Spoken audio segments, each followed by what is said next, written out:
Jada Pinkett Smith exposed for lying about Tupac's marriage proposal. A lot of information has been dropped about Jada Pinkett Smith and the Smith family in general in a very short amount of time thanks to, well, Jada. Last week she decided to do an interview with the Today Show ahead of the release of her book Worthy, which has already received some of the worst Amazon reviews ever. There are a few things that we'll get into later on that were revealed, but you clicked because you want to know about Jada's relationship to the late Tupac Shakur. Jada revealed that they met as teens while attending the Baltimore School of the Arts in Maryland. They became very close to the point where they had apparently tossed around the idea of getting together as a couple, but ultimately decided against it. As the years went by, they remained friends, with Jada admitting at one point that she was partly to blame for Tupac's introduction to the world of narcotics and subsequently his passing. While the knowledge of her surface level friendship with Tupac was pretty common, there was a secret aspect that they never shared until it would help her, sell book copies. Tupac actually proposed to Jada while he was in jail. On an episode of All the Smoke, a podcast featuring former NBA players Matt Barnes and Steven Jackson that is set to premiere on the 19th, Jada shared the revelation about herself and Shakur being a secret item, and it was shared in a little teaser clip online. For some background, in 1995, Tupac was arrested and sentenced to almost 4 years in prison for physically mistreating a fan. According to archival news articles from around that time, Tupac delivered a tearful apology in court, but he was adamant that he hadn't committed any crimes. Well, I read the details of what the lady was claiming that he did, and yeah, he committed a few crimes. The whole court case was just weird. There were fans there supporting him when the crime was just so bad, but moving on from that, Tupac served 8 months of his total sentence before being bailed out by Suge Knight, the co-founder of an awesome record company that has a no-no word in the title,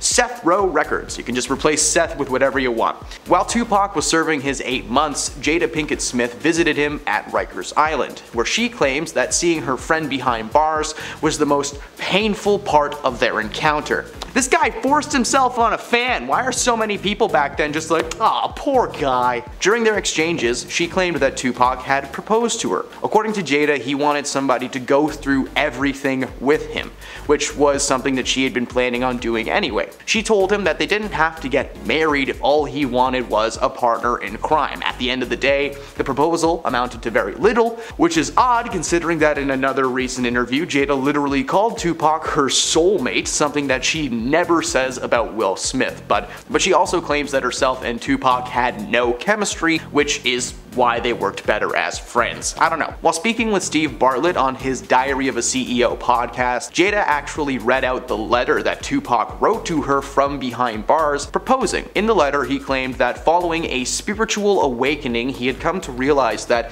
his love and his soulmate was in front of him all along. He had not seen or felt from anywhere or anyone the intensity and loyalty that she had shown him. The intensity and loyalty.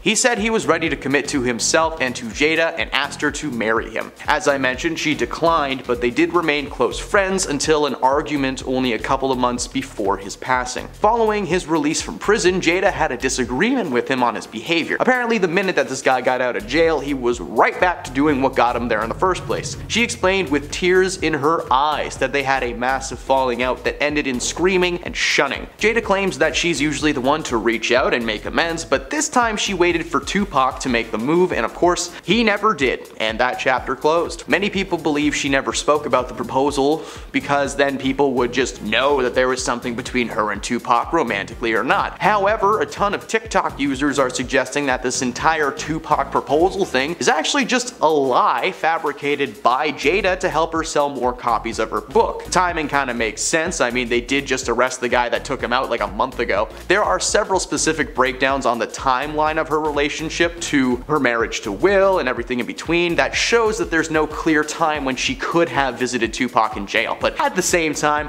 we're not Jada Pinkett Smith, so we have no idea what she did when and for how long, and TikTok super sleuth or not. Jada's estranged husband, Will Smith, and yes, we do have to refer to him as that from now until the end of time, would have gone ballistic if that information had been shared with the world while he was still married to Jada. But being married has never stopped Jada Pinkett Smith from trying to humiliate this man. Ahead of the release of the book Worthy, Jada has just been dropping secret after secret with no remorse for her her actions. For starters, she of course outed herself and Will to the world as being secretly separated for like 7 years, and she also revealed that Chris Rock tried to ask her out during this massive wave of cheating rumors that plagued them in 2016. Oh, and of course, Will Smith didn't even know any of this was in Jada's book, or that she felt that it was necessary to share the secrets on TV before the book even got released. Will Smith has responded to the interviews and the book in general, and hey, a surprise, he's not super happy about it.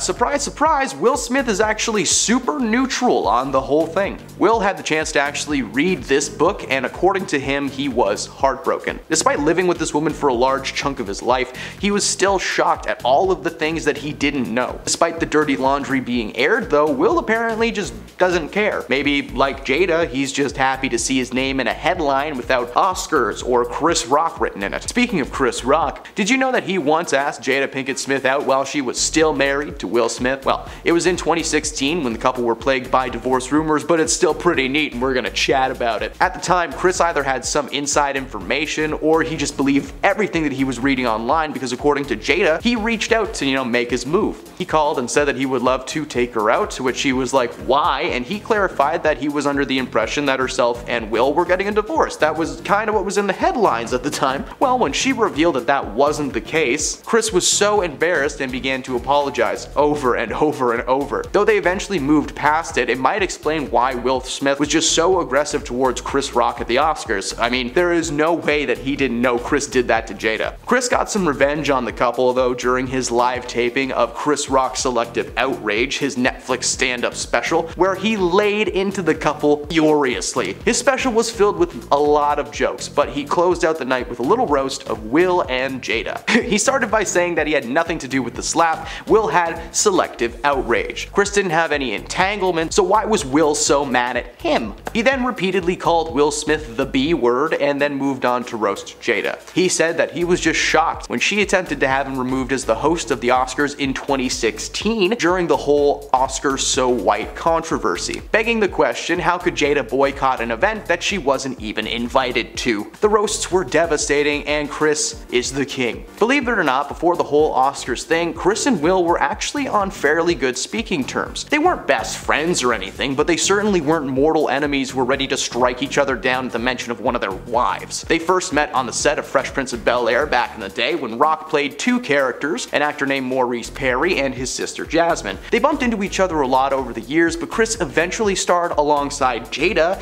in Madagascar, the animated movie, which I didn't know that because I didn't read the credits growing up. I'm too cool for that. Between Madagascar 1 and the Oscars in 2022, things were apparently very neutral with these guys and there was no bad juju between them. But suddenly, at the behest of his wife Jada, he felt that it was necessary to stand up and defend her name with physical violence. But that's the thing about all of this information being leaked regarding Will and Jada. If she hasn't been with Will for like 7 years, why did he feel that it was necessary to defend her and strike Chris Rock at the Oscars? A lot of fans have flooded social media with questions and concerns surrounding the incident from 2022, and if you don't remember, you're weird. Chris Rock made fun of Jada for being bald and then Will smacked her in retaliation. That's basically what it boiled down to. If he had been attending Chris Rock's stand-up special, who knows what would have happened. It might have been an actual like MMA fight. Despite Will claiming that playing the role of King Richard had left him in a weird mental state, it was really no excuse for his outburst, especially if he had not been romantically involved with Jada in years. The main point being made by a lot of people is that despite Will and Jada separating, that they remained close friends. In that instance, Will was defending his very good friend, but it's still no excuse for smacking Marty the zebra. Like, come on, man. Just watch Madagascar and calm down. Will has claimed that he tried to reach out to Chris following the Oscars, but that he was told Chris was not ready to talk. Either that or he was ready, but he knew that he would fly off the handle the moment that he heard Will's voice. Many fans believed that they knew Will and Jada had split for certain thanks to all the interview evidence from over the years. The first clip to be submitted as evidence was Will and Jada's Red Table Talk interaction, where she admitted to the entanglement with August Alsina and simultaneously admitted to a brief separation between the two. In the conversation, she literally says that herself and Will had basically broken up, but instead of just outright admitting the information right then and there, she decided to hold on to it for a better time. Many Jada fans have commented on the resurfaced clip, saying that